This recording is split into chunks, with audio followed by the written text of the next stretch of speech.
In this video, I'll be reviewing Iron Gwazi, which is the RMC Hyper Hybrid located at Busch Gardens, Tampa.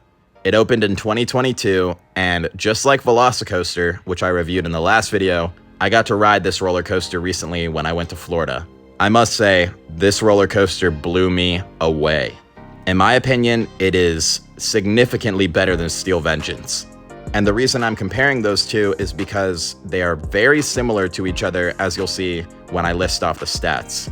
I got to ride it 2 times, once in the front and once in the back, and I have to say the front row was absolutely the better spot. The stats for this ride include a 91-degree, 206-foot tall drop. It is 1 foot taller than Steel Vengeance and 1 degree steeper than Steel Vengeance. The max speed is 76 miles per hour, which, surprise, happens to be 1 mile per hour faster than Steel Vengeance.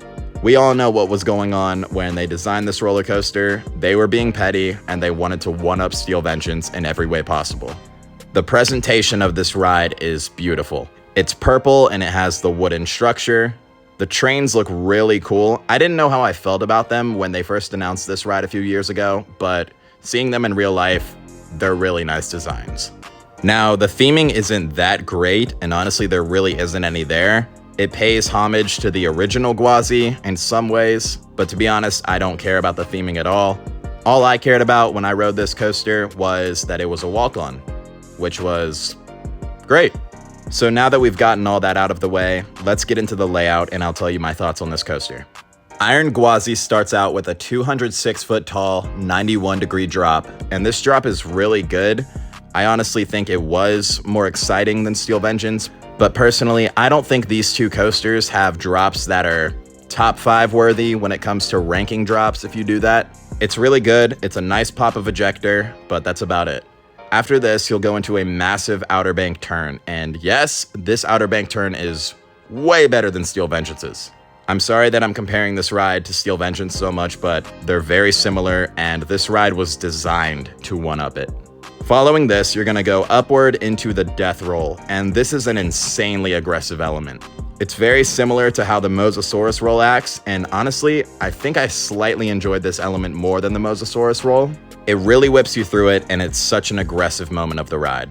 Following this, you're going to go into a giant outer bank, which, to be honest, this was the most surprising part of the ride for me. I did not expect it to be this intense. It throws you upward, and then when it jerks you out of it, you get some insane whip, and I really think this was the most exciting part of the ride for me, at least when I first rode it, because I just did not expect it to whip me that hard. Following this element, you're going to go into a wave turn, and a lot of people say this is the best part of the ride. Personally, I think the death roll was more insane, but don't get me wrong, this element is fantastic. After this, you'll experience 2 sideways airtime moments. These are pretty good. It's probably the weakest part of the ride, but even then, you get some ejectors, so there's nothing bad about it. And then it's followed up with a 0G stall.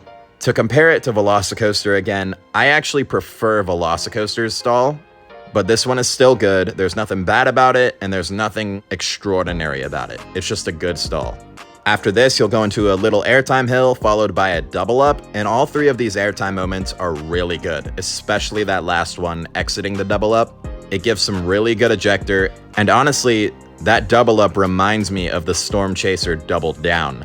And after this, you'll swing over to the right into the last airtime pop, which is pretty good ejector, and then you'll slide into the brake run. So those are my thoughts on the layout for Iron Gwazi. I thought it was a great ride. I only rode it twice, but I think I got a pretty good feel for this roller coaster. It was very intense, and it was extremely aggressive when it comes to the death roll, and a lot of these elements were just so quick. All of these elements were executed perfectly, and they were extremely intense.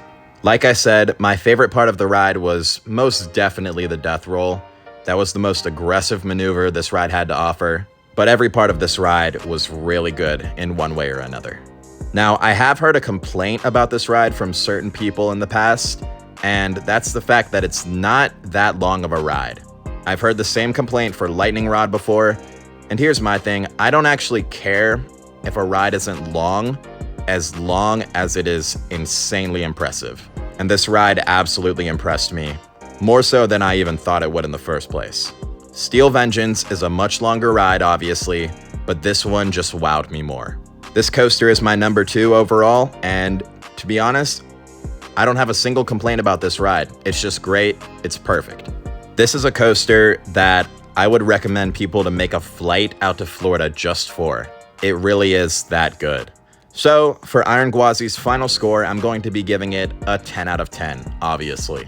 This coaster is absolute madness, and everything about it is intense. I truly believe it could be the best RMC in existence right now.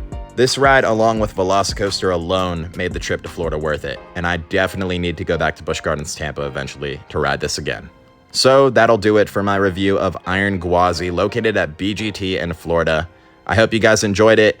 If you haven't ridden Iron Gwazi yet, please go down to Florida and experience this monster. It is greatness. That'll be it for now. Thank you guys for watching. Goodbye.